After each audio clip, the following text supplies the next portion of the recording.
अभय नारायण जी, संतों के सम्मान की बात तो कांग्रेस कहती है और ये पहली बार नहीं आ रहे हैं। बागेश्वर धाम के धीरेन्द्र शास्त्री आप लोगों की सरकार में भी आ चुके हैं, आप लोगों के नेता मंच में उस समय बैठते थे।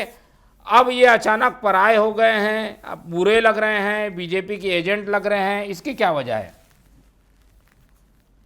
मोहन तिवारी जी, छत्तीसगढ़ की धरती वैसे भी संतों की धरती रही है। घासीदास बाबा 300-400 साल पहले कह गए थे, मन के एक समान। और घासीदास जी को मानने वाले आज भी उस लाइन को चलाते हैं। घासीदास जी को लेकर तो कभी विवाद नहीं हुआ। और बहुत से संत यहाँ पे हुए, विवेकानंद जी भी यहाँ आए, रविंद्र टैगोर जी भी यहाँ पे आए। तमाम संतों का यहाँ स्वागत हुआ और यहाँ के लोग उनको अपने रूप में समा लेते हैं, उनके रूप में समा जाते हैं।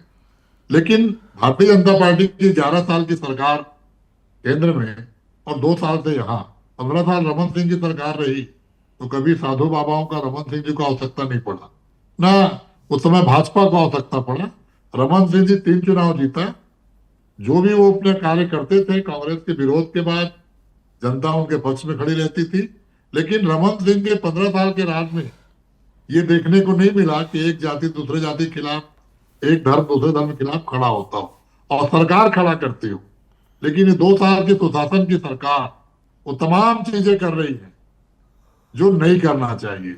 चाहे धर्मांतरित गैर धर्मांतरित आदिवासियों की लड़ाई करवा रही हो, चाहे जातियों की बात करके, एक आपने देखा था बीच में रायपुर आए थे करनी सेना के राष्ट्रीय अध्यक्ष, उनकी भाषा क्या थी, वो अधिकारियों को किस भाषा में बात कर रहे थे, मैं उस पर नहीं जाता। लेकिन 2 साल की सरकार में कोई कंट्रोल नहीं है, कोई रोक नहीं। और जहां तक वर्तमान आपने शीर्षक दे दिया है बघेल वर्सेस बागेश्वर, तो ऐसा ऐसा शीर्षक की आवश्यकता नहीं थी।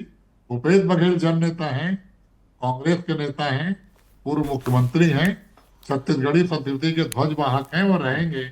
और बाबा बागेश्वर अपना काम कर रहे हैं, वो भी रहेंगे। लेकिन धार्मिक व्यक्ति को, संत को धार्मिक बात करनी चाहिए, संत की बात करनी चाहिए, संत की वाणी ऐसी होनी चाहिए कि सब उसमें समा जाए। नहीं तो ऐसा क्या कह दिया बाबा ने, क्या ऐसा कहा जो कांग्रेस को चुभ गया?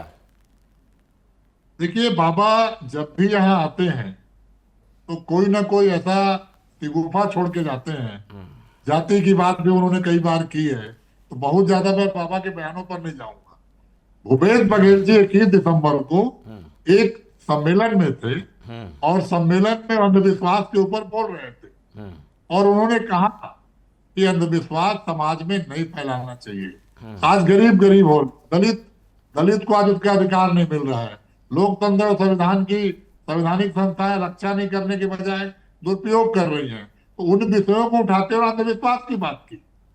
और वो बात अगर आपको इतनी चुभ गई, आप तो संत हैं, आप अपनी वाणी से लोगों को मोहित करने का काम करते हैं, आपने कह दिया देश पे चले जाओ।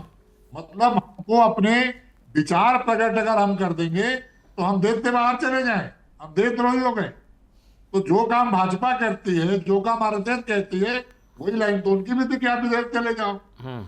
भूपेश बघेल ने तो अंधविश्वास की बात की थी, उससे अधिक कोई बात नहीं की थी।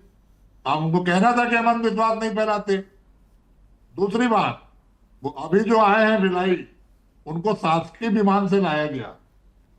अगर भारतीय जनता पार्टी की सरकार किसी को शासकीय विमान से लेके आती है जबकि वो उसका हकदार नहीं है, तो एजेंट ना कहा जाए तो क्या कहा जाए?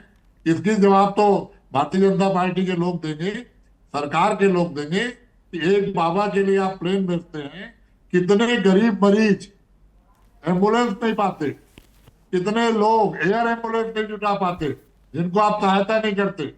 विनोद तुगड़े जी का भी हाल ही में निधन हुआ है, वो लंबे समय से बीमार चल रहे थे। मुझे नहीं कहना चाहिए कि जब ऐसे साहित्यकार बीमार पड़ते हैं, ऐसे कलाकार बीमार पड़ते हैं, तो सरकार कितना उनको सुविधा और विमान उपलब्ध कराती है इलाज के लिए। लेकिन एक बाबा के लिए आप पलके बिछाए बैठे हैं